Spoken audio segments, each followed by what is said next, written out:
USS Thresher, SSN 593, 1963.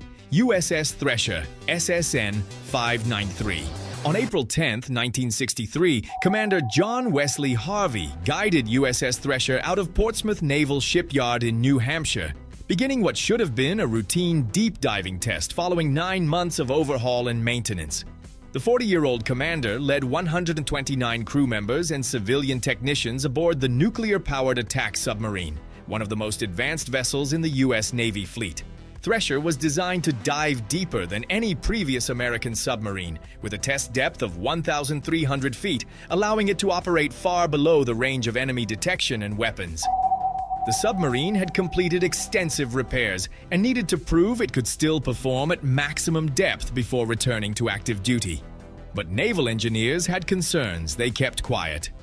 During the shipyard overhaul, over 800 joints in the submarine's seawater systems had been silver brazed, a welding technique that created joints potentially weaker than the original construction.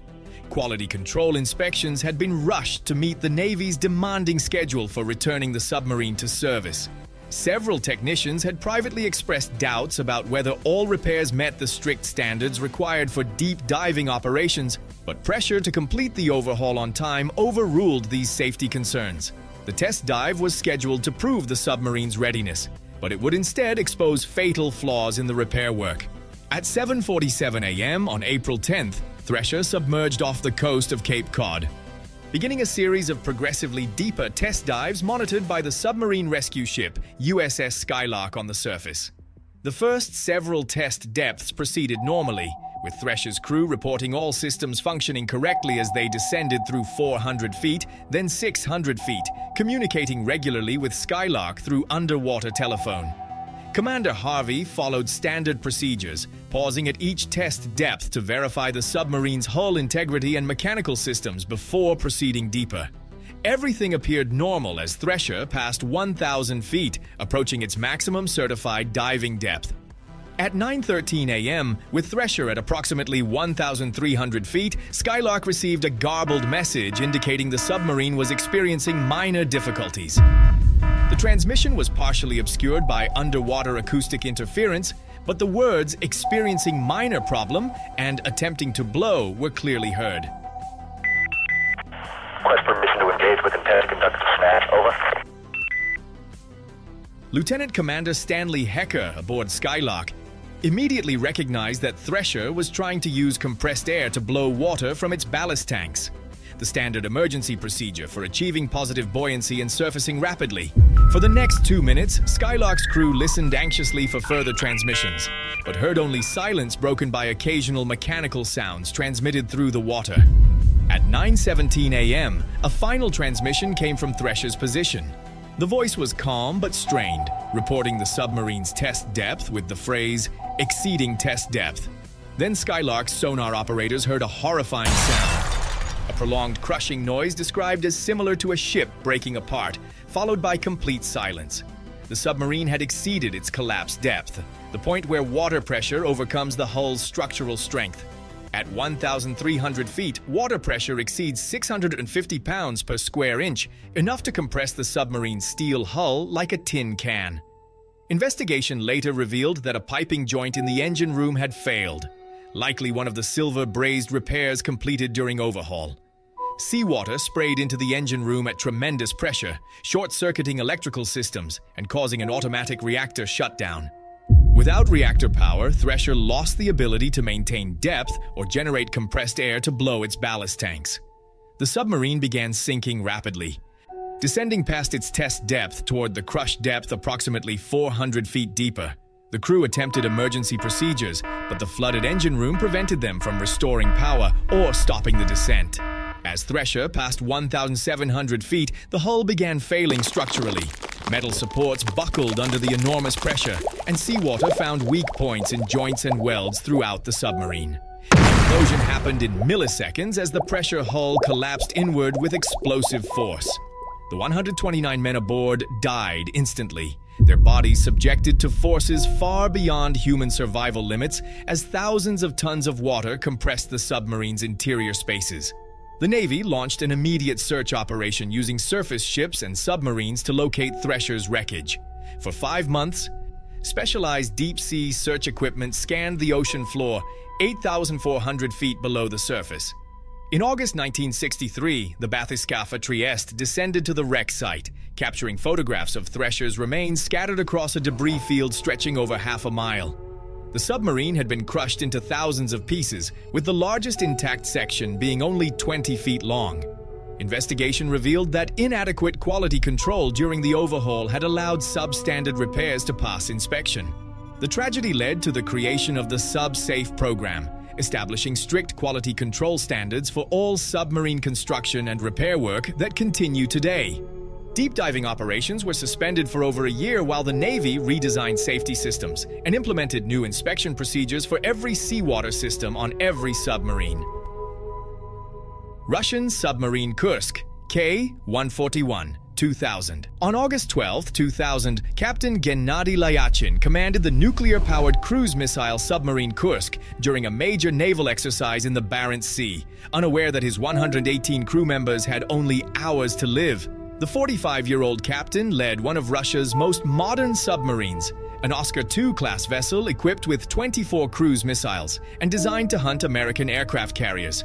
Kursk had departed its base at Vidyayevo on August 10th to participate in the first large-scale Russian naval exercise since the Soviet Union's collapse 9 years earlier.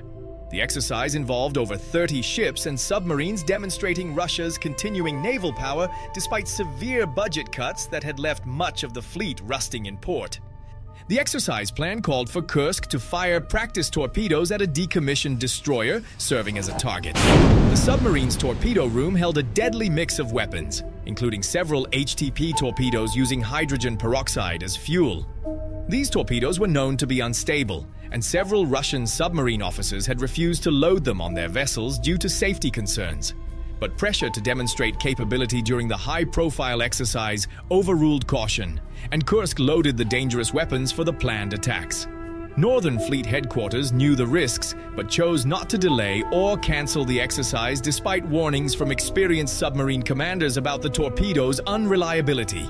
At 11:28 a.m. Moscow time on August 12th, while Kursk was submerged at periscope depth preparing to fire practice torpedoes, disaster struck in the forward torpedo room. One of the HTP torpedoes began leaking hydrogen peroxide, creating a chemical reaction that rapidly increased in temperature and pressure. Within seconds, the leaked fuel ignited, causing a massive explosion equivalent to 100 kilograms of TNT that ripped through the torpedo room. The blast killed everyone in the compartment instantly and severely damaged bulkheads separating the torpedo room from adjacent spaces. Seismic stations in Norway and Alaska detected the explosion as a magnitude 1.5 seismic event, confirming its tremendous force. The initial explosion did not sink Kursk immediately. The submarine's reinforced double hull and watertight compartments prevented flooding beyond the forward sections, and approximately 23 crew members survived in the aft compartments.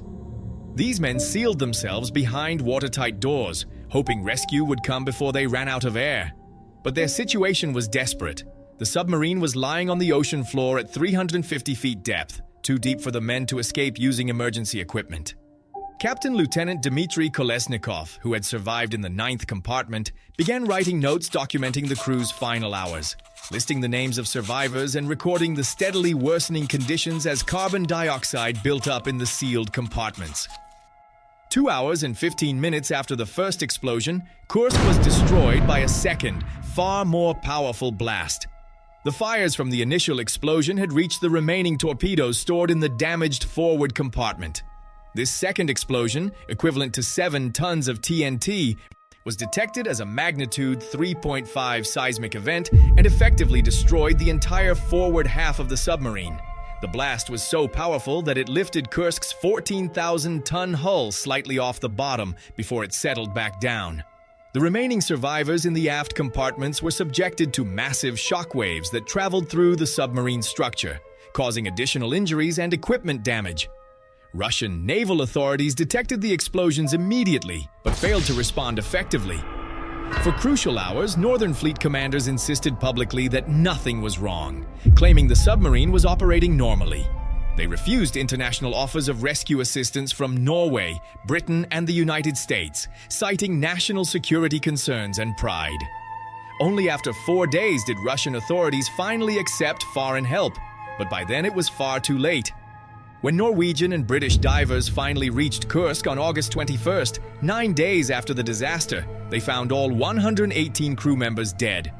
Investigation of the wreckage revealed that Captain Kolesnikov and his fellow survivors in the 9th compartment had lived for approximately 6 hours after the second explosion before suffocating as oxygen depleted and carbon dioxide reached lethal levels.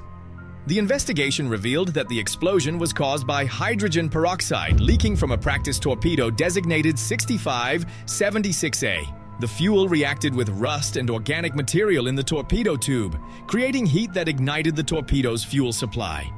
Russian authorities had known for years that these torpedoes were dangerous, but budget constraints prevented their replacement with safer weapons. The tragedy led to major changes in Russian submarine safety procedures, including the retirement of all HTP torpedoes and improved rescue capabilities. The incident also forced Russian authorities to accept that their submarine rescue capabilities were inadequate and that international cooperation was essential for saving lives in submarine emergencies. USS Scorpion, SSN 589, 1968. USS Scorpion, SSN 589. On May 22, 1968, USS Scorpion was traveling on the surface 250 miles southwest of the Azores, returning to Norfolk Naval Base after a 3-month deployment in the Mediterranean Sea. Commander Francis Slattery commanded 99 crew members aboard the nuclear attack submarine, which had been scheduled for extensive overhaul upon reaching port.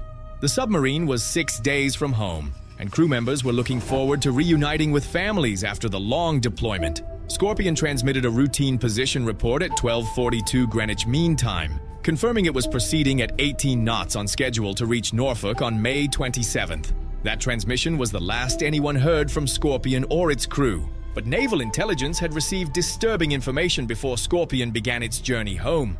Soviet naval vessels had been unusually active near the Azores, and intelligence analysts suspected they were tracking American submarines. The Navy had ordered Scorpion to divert from its planned route to investigate Soviet naval activity, a mission that would add days to the transit and delay the crew's homecoming. Some crew members had expressed frustration with the unexpected change of plans in their final communications with family members before departing the Mediterranean. The submarine's material condition was also questionable after months of continuous operations without proper maintenance support. When Scorpion failed to arrive at Norfolk on May 27th as scheduled, the Navy initiated search procedures, broadcasting emergency signals and checking with other vessels that might have encountered the submarine. For 5 days, naval authorities hoped Scorpion had experienced communications failure and would eventually surface safely. But on June 5th, the Navy officially declared Scorpion lost with all hands, beginning one of the most extensive deep-sea search operations in history.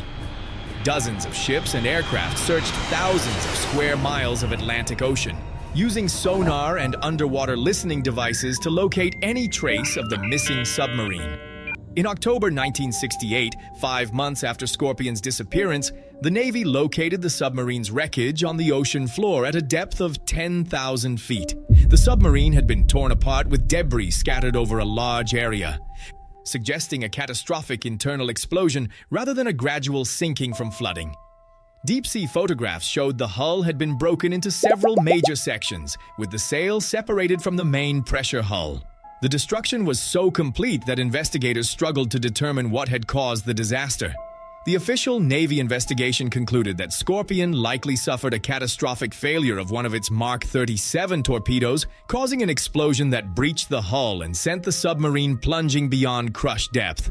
However, the cause remains disputed decades later. Some investigators believe Scorpion was attacked by a Soviet submarine in retaliation for the mysterious sinking of Soviet submarine K-129 2 months earlier. Others suggest the submarine suffered a mechanical failure that caused uncontrolled flooding, while another theory proposes that a battery explosion destroyed vital systems. Analysis of acoustic data recorded by underwater listening stations detected sounds consistent with the submarine's hull imploding at 10,000 feet depth, but the initial cause of the disaster remained unclear. The torpedo theory was based partly on the location of debris and damage patterns suggesting an internal explosion in the torpedo room. What investigators know with certainty is that all 99 men aboard Scorpion died quickly once the disaster began. At 10,000 feet depth, water pressure exceeds 4,500 pounds per square inch, enough to collapse the submarine's hull in seconds once it exceeded its design limits. The crew had no time to react or attempt emergency procedures before the submarine was destroyed. The disaster led to improved torpedo safety systems and battery monitoring equipment on all Navy submarines. Scorpion's wreckage remains on the ocean floor, designated as a war grave and protected from disturbance. The Navy conducts periodic monitoring of the site to ensure the submarine's nuclear reactor is not leaking radiation that could contaminate the ocean environment. If you enjoyed this video, subscribe for similar ones, and feel free to drop suggestions for the next video in the comments.